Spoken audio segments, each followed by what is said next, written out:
ठाणे महानगरपालिका गार्डनजवळ हिरानंदानी इस्टेट पातलीपाडा येथे दुपारी टेस्ट ड्राईव्ह दरम्यान चारचाकी वाहनाला आग लागल्याची घटना घडली। सुदैवाने या घटनेत कुठलीही जीवितहानी झालेली नाही।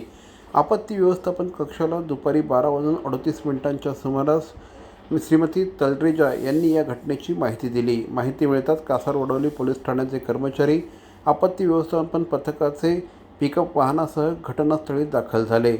या मिळालेल्या माहितीनुसार टाटा कंपनीचे टाटा कर्व्ह MS04 C100TC हे चारचाकी वाहन टेस्ट ड्राईव्हसाठी नेण्यात आले होते। यावेळेस वाहन चालक श्री अजय गायकवाड हे एका ग्राहकासोबत वाहनाची चाचणी घेत असताना अचानक वाहनाला आग लागली। त्यावेळी वाहनात एक कर्मचारी आणि 2 ग्राहक प्रवास करत होते।